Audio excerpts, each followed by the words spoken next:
Have you ever played hide and seek past midnight? A seemingly harmless childhood game.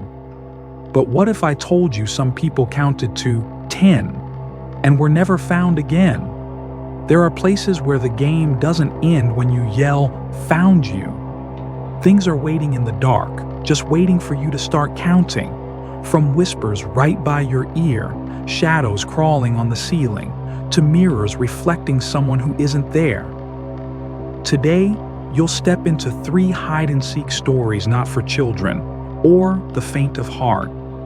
If you love stories like these, please hit subscribe. It's the best way to help us continue telling things no one dares to speak aloud. And if you've already subscribed, thank you, from the bottom of our hearts. Thanks to you, the whispers in the night will have someone to listen. Turn off the lights, put on your headphones, and prepare yourself.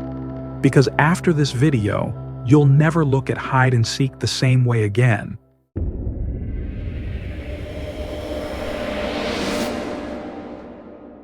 One, 2, 3.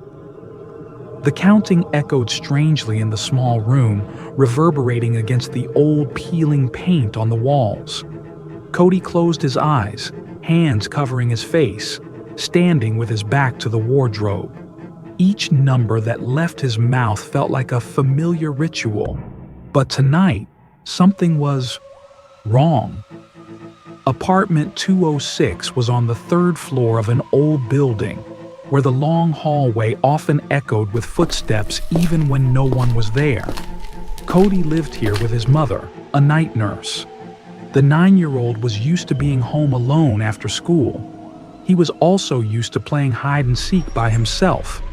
He called it hide and seek ghost mode, a game for someone with no friends. Cody didn't mind. At least, it was the only way to imagine he wasn't alone. He turned around, having finished counting to 10. The room was still empty. There was no one to hide. But Cody still opened every door, even under the bed, behind the sofa, pretending to be surprised when he found his friend hiding there. A simple, harmless game. Until Thursday night. That night, when Cody counted to 5, a small voice whispered along with him from the dark corner of the kitchen. 6. He stopped. The room suddenly seemed to freeze. The hum of the refrigerator came to a complete halt. Cody slowly opened his eyes. No one. "Mom?" he called, even though he knew his mother wouldn't be back before 6 a.m. No answer.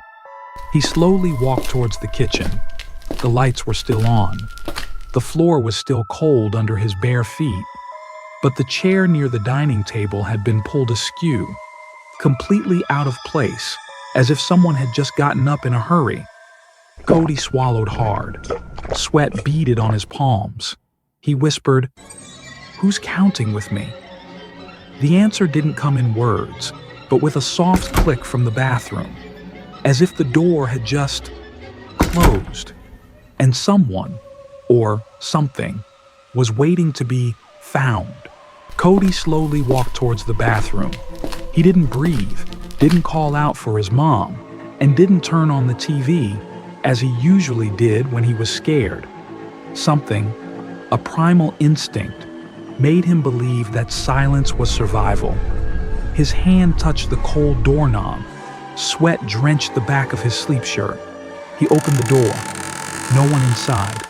But the floor had wet footprints. Small, tiny, like a child's. But not Cody's. His feet were dry, and he hadn't been in this room since his evening bath.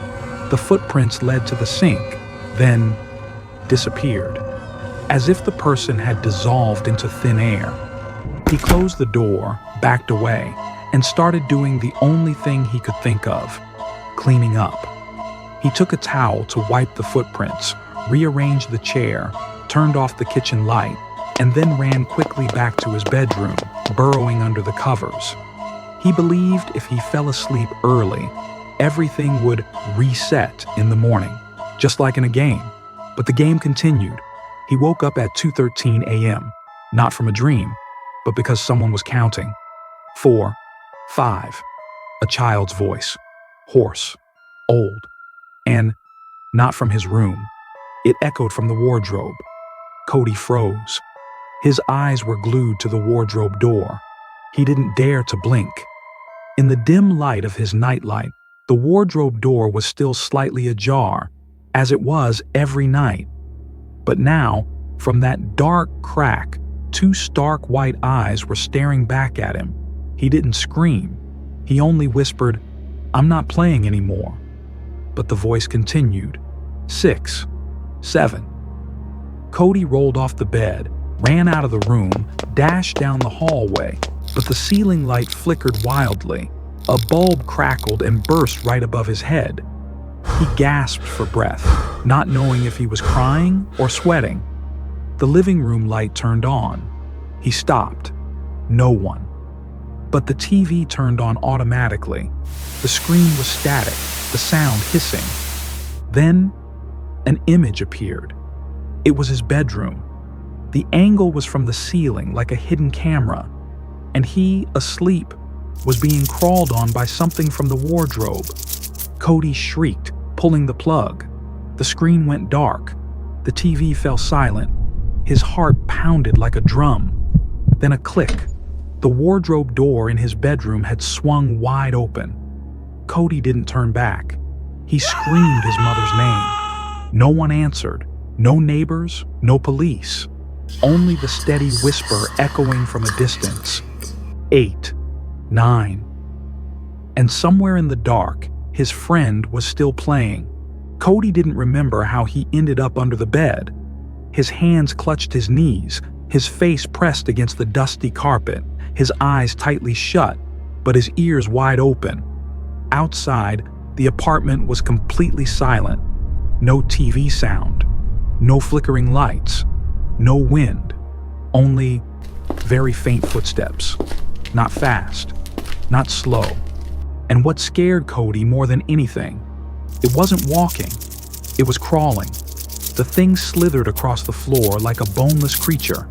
He could hear the faint whisper of flesh scraping against the tiles, short, hurried breaths, like steam compressed in an iron pipe. And then, it started counting. 9.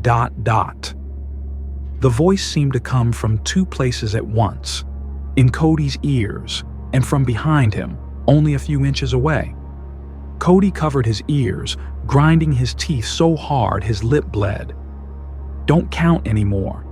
Please," he whispered, eyes squeezed shut, tears wetting his pillow.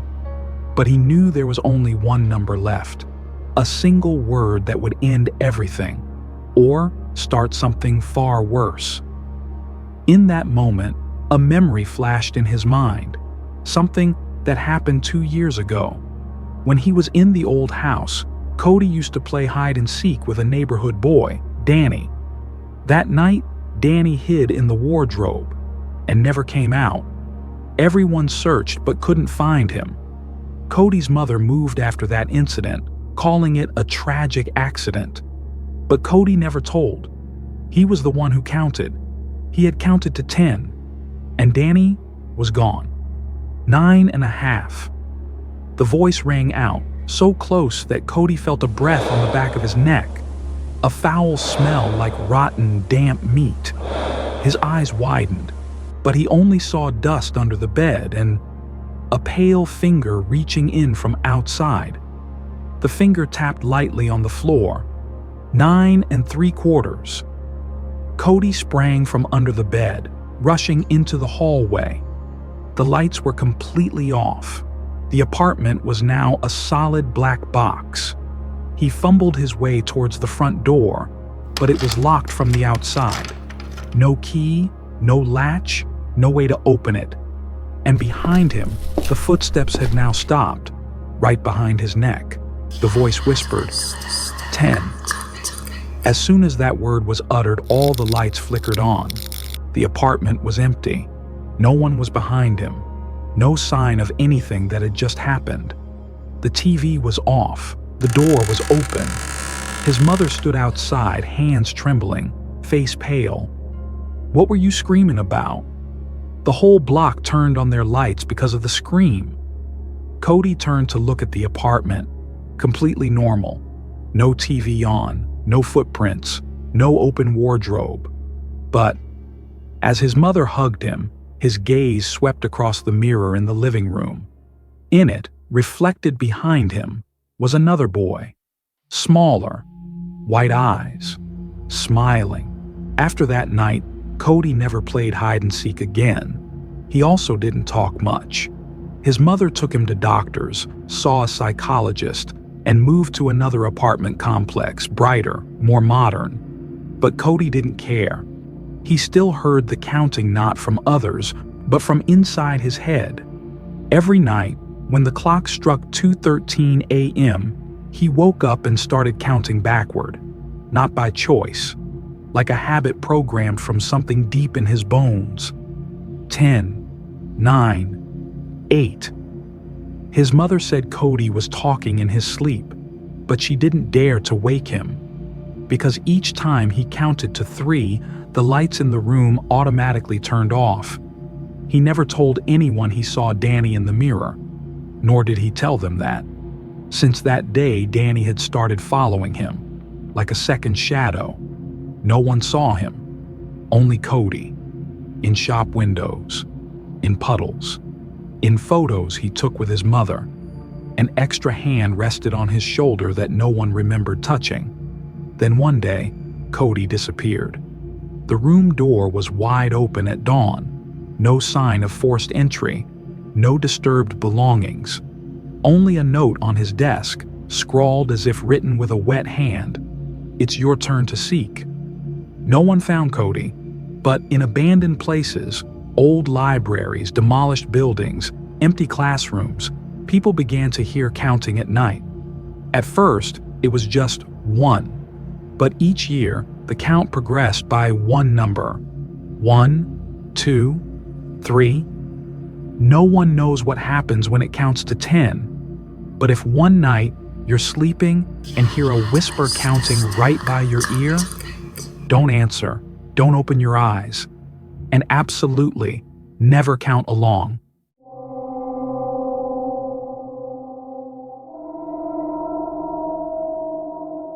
"Hey, can you hear me?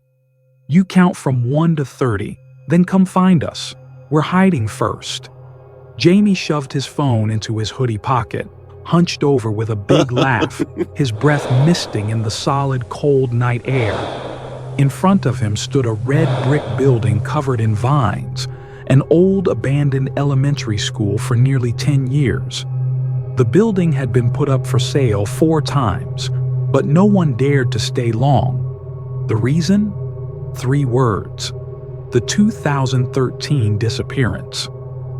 A 3rd grader vanished during a hide-and-seek game in class. No blood, no trace. No one saw her leave. And strangest of all, the teacher who taught that day couldn't remember her name.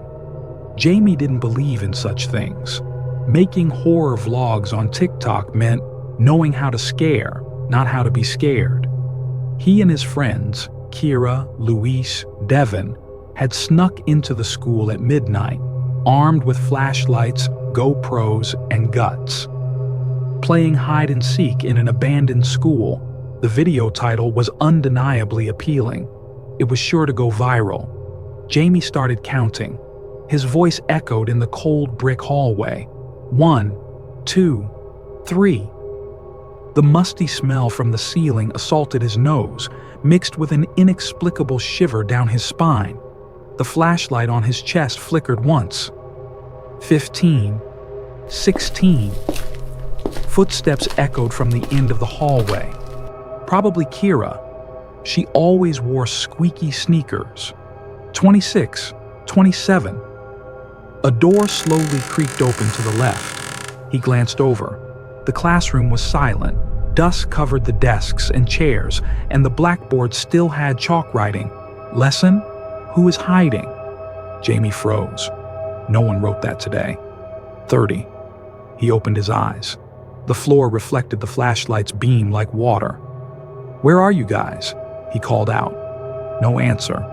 Only a small sound behind him, light as a breath. My turn to seek. Jamie turned around. The hallway was empty, but the door had just closed, and he hadn't done it. Jamie spun in a circle in the freezing hallway, his heart pounding as if it would burst. He quickly grabbed his phone, turning on the selfie camera, just to reassure himself that something was still recording, under control.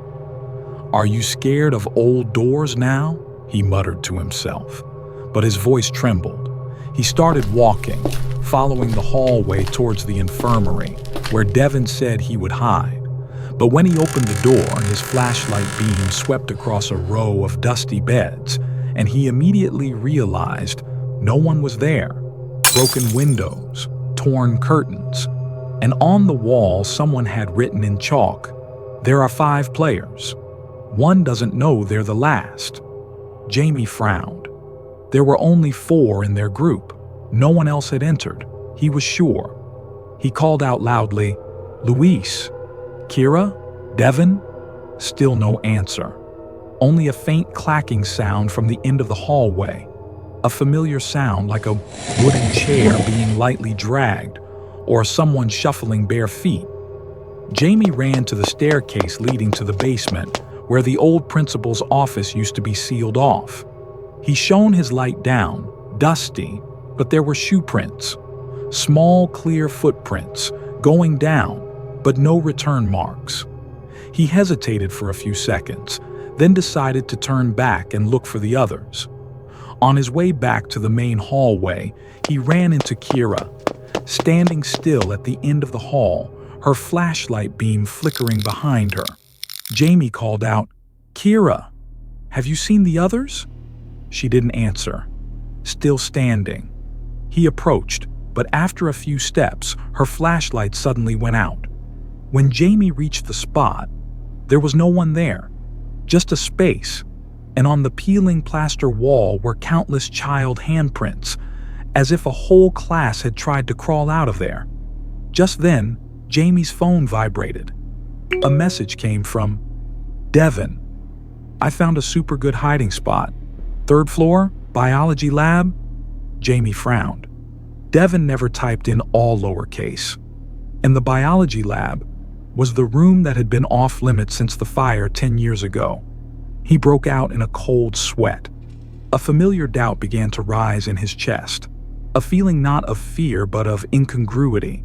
He opened his GoPro, replaying the segment where he was counting earlier. 1, 2, 3. 4 voices echoed in the clip. Jamie's, Kira's, Luis's, Devin's, and a 5th voice. Hoarse, small, like it came from a deep sewer pipe. "Let's play again. No one's getting out this time." Jamie didn't go to the 3rd floor, not because he was scared, but because his heart was telling him something different. Every direction was leading to the same place. He tried turning left, then right, going back the way he came, returning to the original entrance, but every door he opened led to the infirmary. Every time he looked at the classroom nameplate, there was only one line of bold text, "Room 5, play quietly." His head spun. He opened his phone. No signal. The GoPro suddenly turned off despite having a full battery. His flashlight flickered, its light dimming with each beat like a dying heart. He screamed. No one answered. In a moment of desperation, Jamie rushed to the emergency exit at the end of the hallway, banging on it hard. The door swung open, but it didn't lead outside. It was just another classroom, and in the middle of the room there was something he hadn't dared to acknowledge all night. An old, cracked, full-length mirror. In the mirror, Jamie's reflection blurred in the flickering light. He recoiled, intending to run, but the reflection didn't move. Jamie froze. The figure in the mirror wasn't him. It was younger. Its shirt was a different color. Its eyes had no pupils, and it started counting. 1, 2, 3. He turned and ran, but each step felt like sinking into cement. The hallway stretched on endlessly, with no end in sight. On the walls, old photo frames appeared one after another. Class photos, teachers, students, and Jamie in all the photos. But from years that didn't match the time he was living in. 2013, 2009, 1995. Each time someone hid, one person stayed behind and was brought into the class. A student forever forgotten, unnamed, unable to leave. Jamie began to understand. He wasn't lost in the school. He was a part of it. And when the counting reached 10, the door at the end of the hallway swung open. Inside, Kira, Luis, and Devin sat on the floor. Their eyes were vacant. No one blinked. No one spoke. They were holding a spot for Jamie. On the wall behind them, written in smeared blood, new rule: who counts, stays. Jamie stepped back, wanting to scream, wanting to run, but all exits were closed, and from behind, soft footsteps echoed, slow, steady. The fifth person, finally, had found him. 3 weeks after the disappearance, Jamie's TikTok channel, which had been silent, suddenly posted a new video. No one knew who posted it. Jamie's mother said he had lost his phone at the same time he disappeared. The account used to be locked with two-factor authentication, but the video appeared, public, pinned to the top of the page, entitled "Hide and Seek: The Final Turn." It began with Jamie counting, a scene everyone had seen on the channel before. But this time, the camera wasn't shaky or blurry. It was extremely clear, as if someone was holding a professional camera and following him. He counted to 10, then silence. After that, the screen switched to night vision mode, the characteristic faint green light. Jamie appeared in the frame, but he wasn't looking at the camera. He was standing in the middle of the hallway, his back turned, motionless. Behind him, a small figure slowly approached. The person was wearing a hood just like Jamie's, but it had no face, just a blank white space. And when he turned around, both vanished from the frame. The video ended with a simple text frame, black background. The last one has been found. New rules start here. Whoever watches is next. In the comments section, thousands of questions, doubts, and jokes were left. But there was something strange. Anyone who watched the video received a message at 3:13 a.m. Only a single line, no sender name. Ready to count?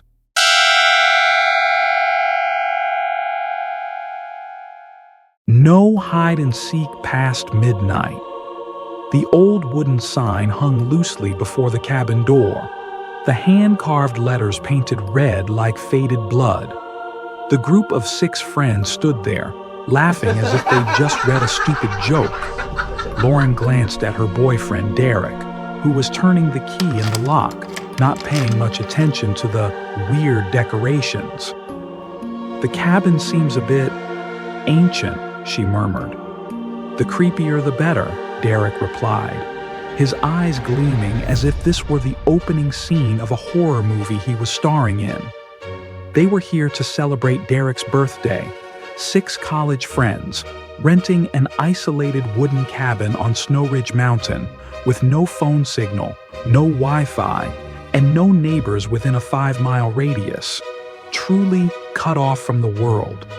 The cabin was advertised as an ideal place to escape urban noise. It was also a place where residents never stayed overnight. Lauren felt it as soon as she stepped inside. The air within was thick, as if coated with an invisible layer of dust, the smell of rotten, damp wood, and something unnamed lurking behind the thick, wine-colored curtains. That night, after eating, laughing, and getting bored with board games, Kelsey, the rule breaker, suggested playing hide and seek. It was nearly 1 a.m. "Let's play," she waved her hand. "Whoever hides best gets to choose a dare for the loser. Simple rules." Lauren hesitated, but the challenging glances from her friends forced her to nod. She crawled under the bunk bed in the upstairs bedroom, a cramped, dusty but quiet spot. She counted the footsteps of the seeker leaving the room, then silence. 1 minute, 2 minutes, 3 minutes, then footsteps returned. But not just one person. There were two. One walking, and one crawling. Lauren covered her mouth, and someone, or something, was lying right at the edge of the bed frame, whispering slowly, "Found you." Lauren didn't dare to breathe. The whisper right by her ear made her entire body freeze. She knew someone was lying at the edge of the bed, their face pressed to the floor, just a few inches from her. But the voice didn't sound like anyone in their group. It was hoarse, inhuman, as if coming from a mouth that had never learned to speak. She counted in her head, slowly, trying to control her breath. But then, a hand reached under the bed, touching her ankle. Lauren recoiled with a small cry, hitting the bed frame, sending dust flying. She scrambled out from under the bed, but when she looked into the bedroom, there was no one there. Only the nightlight was still on. The curtains swayed gently, and the room door remained tightly closed. She ran downstairs where the whole group huddled in the living room, everyone's face filled with confusion. "What was that?" Derek asked. Lauren panted.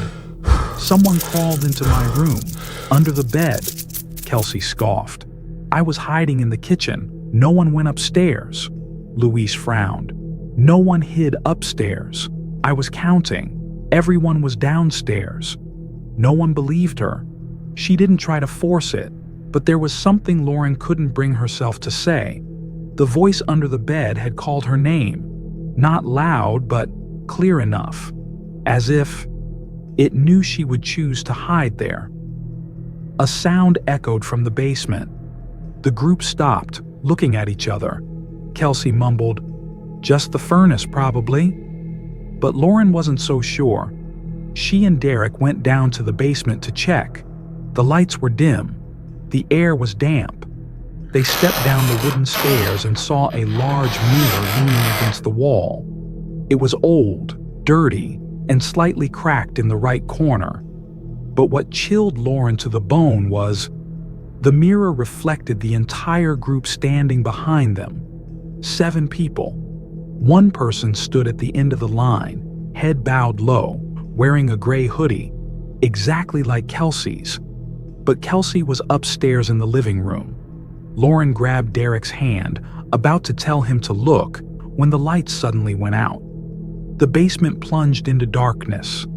A whisper came from right by her ear.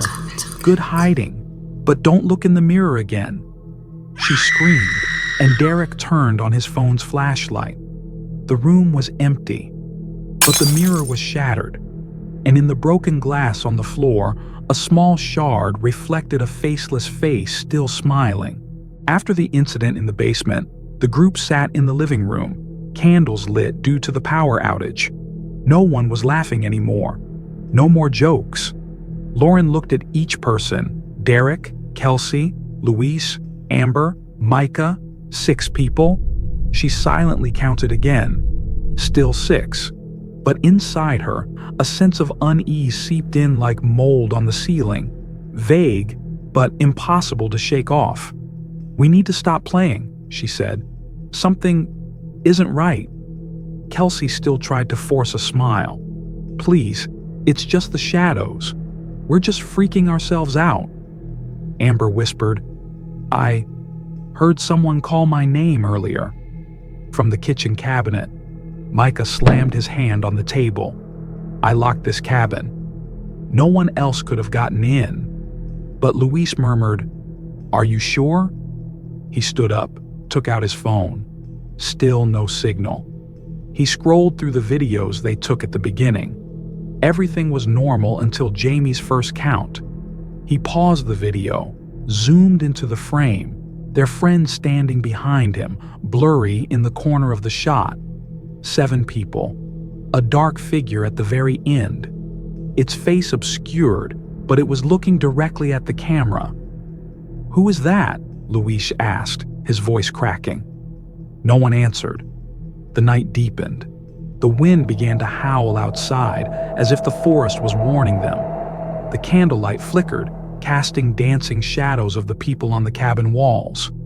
And then, the counting began. From upstairs, clear, cold, not belonging to anyone in the group. 1, 2, 3. Footsteps began to move throughout the cabin, on the ceiling. Not walking, but crawling, scratching, sliding. 4, 5. Amber cried. Micah held her tight. Kelsey brandished a fruit knife from the kitchen, trembling. "We have to get out of here," Derek yelled. But Lauren stood up, her voice lost in the rising panic. "There's no way out." The door was locked. The windows were latched from the outside. No one did it. And the wind no longer blew into the cabin. The air stopped circulating. Everything felt frozen. 9. Luis turned on his flashlight, sweeping it across the ceiling, and stopped at a corner of the room.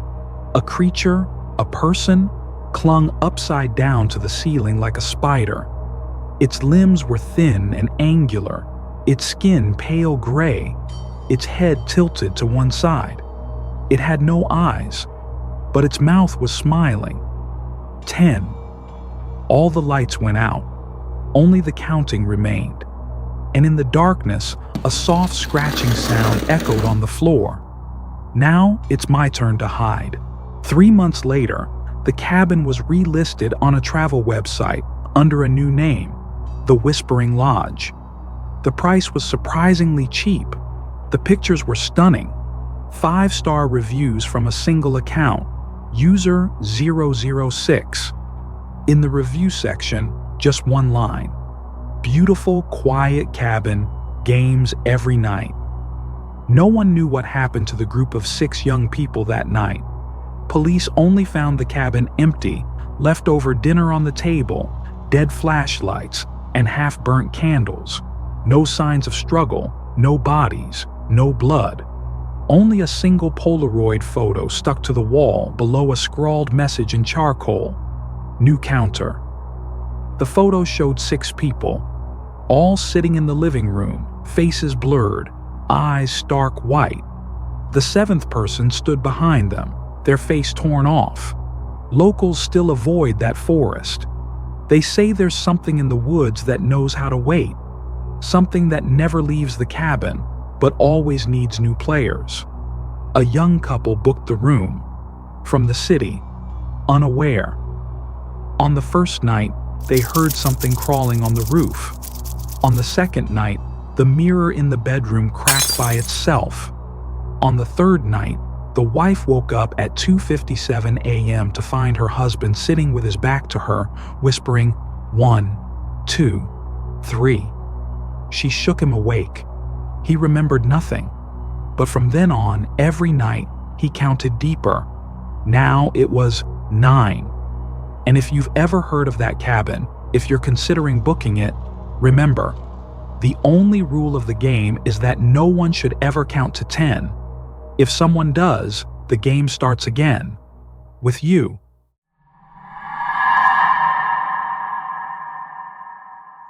Three stories. 3 games of hide and seek, with no winners. And if you can still hear the counting somewhere in your head, remember, never count to 10. If you feel a chill, if your heart is still pounding, leave a like. It helps us know you're still alive after this video. Comment below, which story scared you the most? And do you still dare to play hide and seek? Don't forget to hit subscribe so you don't miss the next stories, where the darkness always has a voice waiting to be heard. Thank you for staying until the end. We'll see you at the next count.